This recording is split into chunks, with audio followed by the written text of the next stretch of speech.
These stacks next to me are getting more than a little bit precarious. Welcome back to Dead Good Book Reviews. I'm Judith, and today I'm bringing you sort of a bookshelf tour. I've been wanting to do a bookshelf tour for a while, but I didn't want to take you through every single book on my shelf in this way. Instead, I thought what would be fun to do and what might be interesting to do is to go through all of my special books, my interesting books, books with a story behind them, special editions, that kind of thing. I pulled them all off my shelves, which is where everything's looking a little bit emptier than normal. I actually have quite a fair few, so that's quite exciting, and hopefully this will be a nice long look into some of the special books on my shelves. Before we go ahead, I just want to say, this isn't me trying to be like, oh look, such wealth, such extravagance, such consumption, such wonderful things. I've been buying books, collecting books, being gifted books for about 3 years now, maybe 4, closer to 4 probably now. Yeah, sometimes you just accumulate things. I don't buy a huge amount of books, as you'll know if you watch my book hauls and things. I'm not a big book buyer.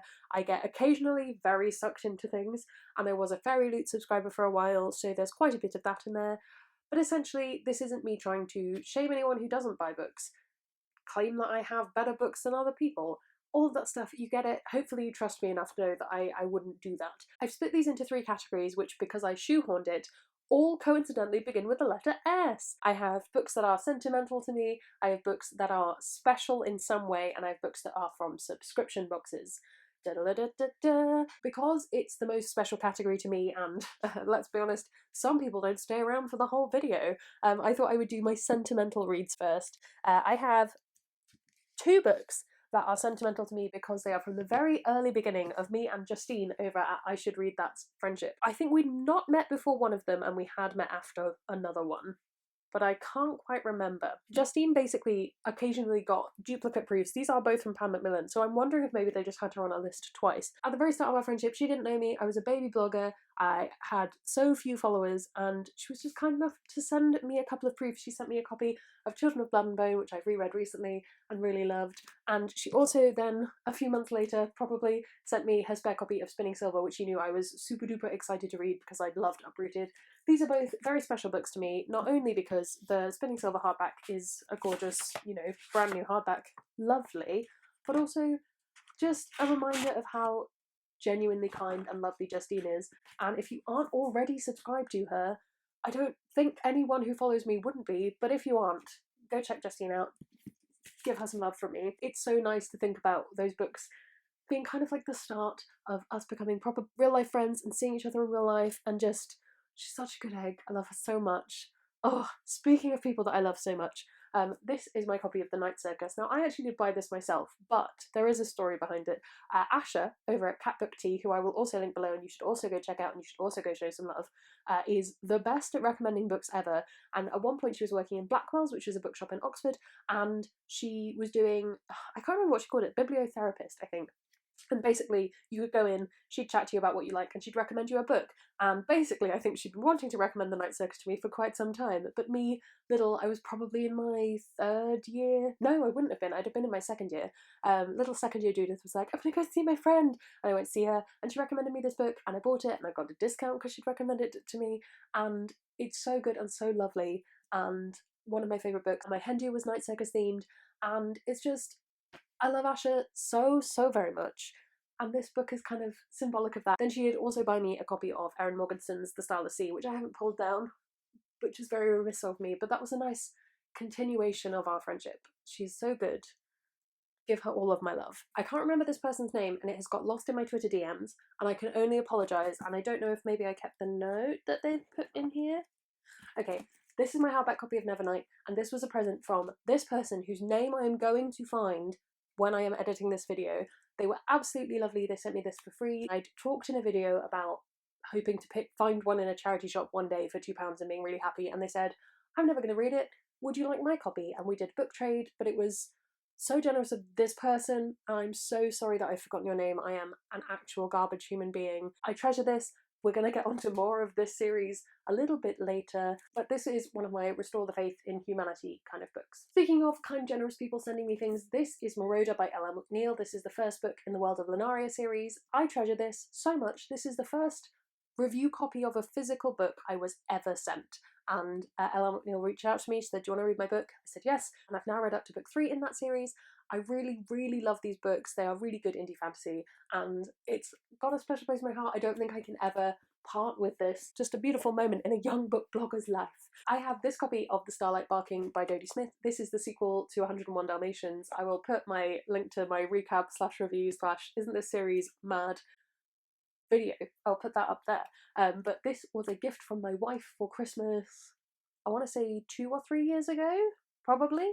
And this is a book that I will always love, partly because she gave it to me and partly because it's proof that this weird sequel does in fact exist. And lastly, I thought I would pull out what I think is, while it isn't the oldest book on the shelf because I have some old books I've picked up in a charity shop since, this is the oldest book that I still own, I'm pretty sure. I've moved a lot of books from my mum and dad's house and I've given a lot of them up, but I've not given up my copy of Beyond the Deep Woods.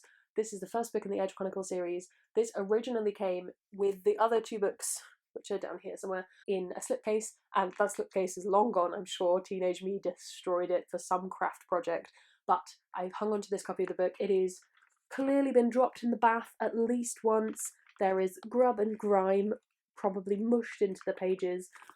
I think I've probably had this for at least 15 years, if not more. Yeah, this was originally published in 1999. It would have been a little bit later than that, but this is probably the oldest book that I still have from my childhood days, and I treasure it. We're going to move on now in no particular order because I did have them in an order and then I shunted them out of that order. Subscription, and then we'll do special editions? Sounds good. All 11 of these were from Fairy Loot boxes. I did Fairy Loot for probably a year and a half. It was a really, really good thing when I was just starting off blogging. It was a really good way to connect with a community. I really liked the stuff.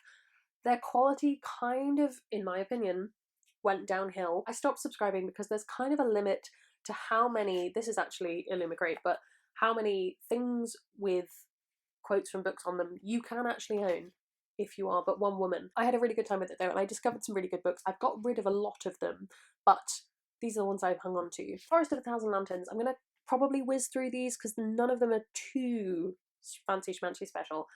This is such a good book, a Wicked Queen retelling. This actually, I think it was her debut, but this was the first Judy Seidel book I read, and I've loved everything I've read of her since. This is the Fairy Loot cover for The Last Namsara. This is the one book in this series I've hung on to, and the book stands up. This is the only good book in that series. I think the only difference is that the kind of freckly bits are silver and not gold on this edition. I have a very strong memory of being sat on a sofa reading this and gasping out loud when something shocking happened in our old house. So sentimentally as well. Sentimentality as well. Hardback copy of State of Sorrow. This dinky hardback. I love this format. I wish more things came in this kind of like squat hardback. Fairy Loot hardback. It's very nice. It's one of my favourite books. I recently reread this. I wasn't sure if I was going to hang on to it, but I did. Raw by Cora Carmack. This is a YA fantasy romance. I mean, all of these are YA. It's Fairy Loot, but this is a YA fantasy romance that is kind of silly, but also kind of fun, and I quite enjoy it. It's also a white hardback, which is interesting. Couple sprayed edges. Fairy Loot cover, I think the original one's teal, which I actually prefer, of Mirage by Samaya Dowd. This is a really, really good book. It's a really, really good duology. Sci-fi Princess and the Pauper, but it's not quite as nice as that, I suppose. And yes, I have a video filmed for this, or written for this, one or the two. There is something coming in the near future where I talk about this duology. I did have an arc of this one, but I have hung on to the pink sprayed edges copy of Wicked Fox. I really need to reread this. This is, again, YA fantasy. This is more urban fantasy. A girl who is also a gumiho, a nine-tailed fox who survives by consuming the energy of men, but she's a half-human. I remember really enjoying this. It just needs a reread. Pink sprayed edges. This is Girls of Paper and Fire. I don't feel like I need to talk too much about this one.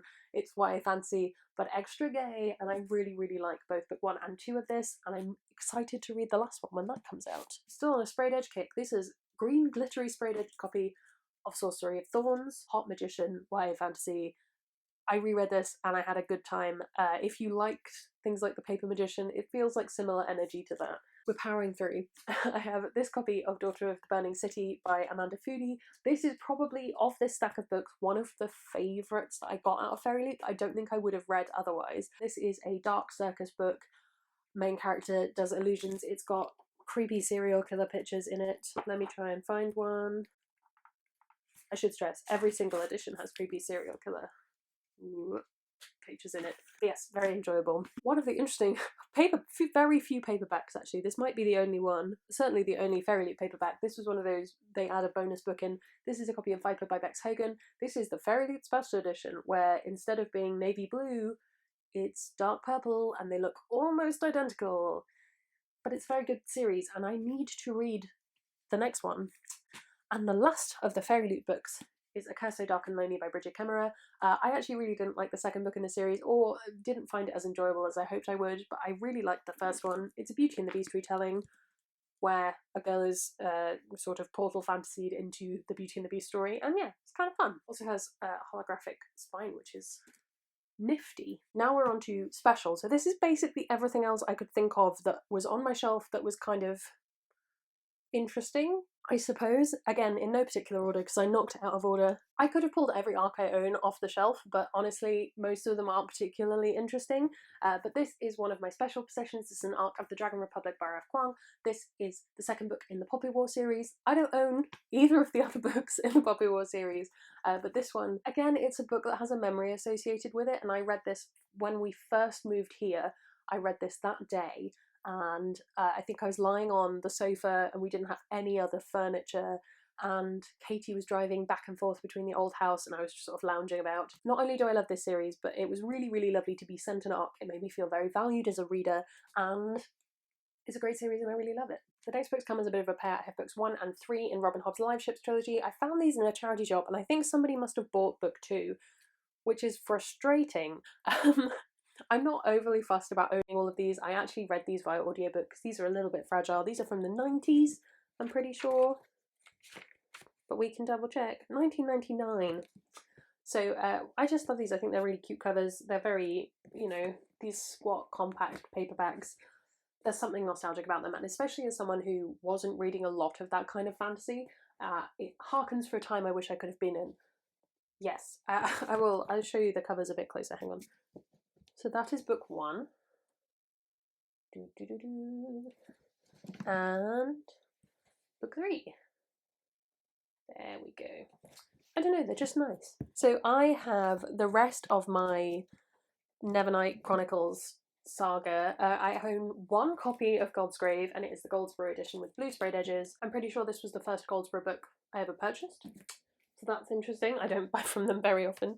And then I have 3 copies of Dark Dawn. One of them is up here on display, and I'd have to pull off a bunch of knickknacks. I think that must be the Waterstones edition that has just plain black sprayed edges. And then I have the Goldsboro edition, which has star sprayed edges. There we go. And I have the Illumicrate edition, which has yellow sprayed edges. Did I love this book enough to warrant owning 3 exclusive edition hardbacks of it? No. Do I own them now and I'm unwilling to part with them? Kind of. I feel like that was a real teach me a lesson in not getting caught up in hype and limited edition stuff. I don't need it. Like, I stopped myself from buying the Illumicrate Daughter of Smoke and Bone because I knew I was going to want all 3 of them, and what if future me needed that money for something else equally frivolous? I have a hardback copy of the first book in the Bone Season series, The Bone Season. This is not particularly special. It's not a very fancy edition. It's got the 7 dials on the cover.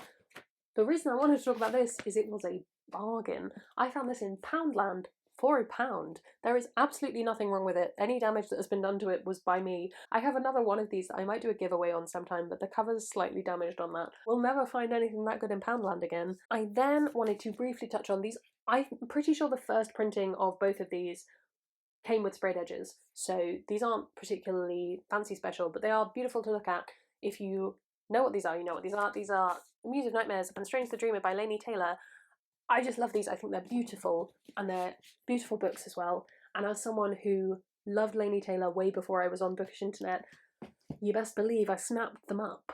I briefly wanted to waft my arc of Bone Shard Daughter because it is something very, very precious to me. This is one of my favourite books of this year. It might be my favourite book of this year. Maybe. There's still a couple of months left. And then I have the finished copy of this, which is not particularly fancy or special, but it is from the Illumicrate debut box for this, which I probably unboxed in a vlog, I think. You could probably go find that. Maybe I'll find that and link it for you. Bone Shard Daughter is very precious to me. It's really felt like the first time I really felt like I knew I liked a book and I could be strong in my convictions about it. Yes. Speaking of Illumicrate debut boxes, again, this isn't anything fancy, but this is We Hunt the Flame, which was in the first ever Illumicrate debut box, and I wanted to buy this, and I thought, hey, why not? I like pins. Fear not, my friends, for we are at the final stack of books. It is a little bit higher than the others, but that's fine. There's a lot of things that come in pairs or sets. You will have seen them as I faffed about with them. I have my special editions of Six of Crows and Crooked Kingdom. These are absolutely beautiful. I like this duology a lot. I don't think I love it as much as when I first started reading. I am currently reading Crooked Kingdom, as you can see, but these are absolutely beautiful. I think I just sort of fell for the hype for this one and then had to buy this one to match. It's how they get you. Capitalism. But they are both good books that I enjoy, and it's nice to own them in hardback. I feel like they've got a bit of longevity to them. This is my copy of Skinful of Shadows. I bought this when we were in London. I was in Foyles, the Foyles on the South Bank. I can't remember why we were there, but I did purchase it. Maybe I was going to see a play. That feels likely. Why else would I be on the South Bank? This, I'm pretty sure, is just sort of the standard how it came when it came out in hardback, but it is absolutely beautiful. Look at that. Naked Hardback Spot UV. I pull this out when I want to look at something beautiful. I'm really sorry for all of the rustling in this video. It's so good. It's such a great book. It's a lovely hardback edition. I'm a big fan. Lightly regret not buying Deep Light in hardback. Think about the snacks that I bought with the money that I saved. Delicious snacks. Right, these are 3 special editions for V.E. Schwab's Shades of Magic series. As you will see, my copy of A Dark Shade of Magic Book 1 is the American special edition, and these are the UK special editions, which are a little bit shorter, as in height-wise, and published by a different publisher. I don't really know what happened there, but I kind of don't mind. I kind of like the chaos of it. Again, it was the problem of I bought the first one in special edition hardback, despite owning the paperback, and then I had to buy the others to match. But they were presents for myself every time I went to the big foils in London, so that's that. Show me your insides. There you go. Weirdly, I quite like having them all in hardback because I didn't like having 2 in paperback and 1 in hardback. But I don't care that the hardbacks don't match. I don't know. Talk to my brain. It can tell you. This is the final special book that I'm going to talk about today. This is a big fancy chunky hardback Goldsboro edition, plastic wrapped. Priory of the Orange Tree by Samantha Shannon. This was purely because it was at the bottom of the pile. I've not saved the best till last. I'm not sure what the best is. Comment what you like the most. It's a really great fantasy book. I knew I wanted a copy of this. I actually ended up having 2. I'm not sure how. I think I must have forgot to cancel another pre-order. The past is the past. But yes, this is very fine and lovely.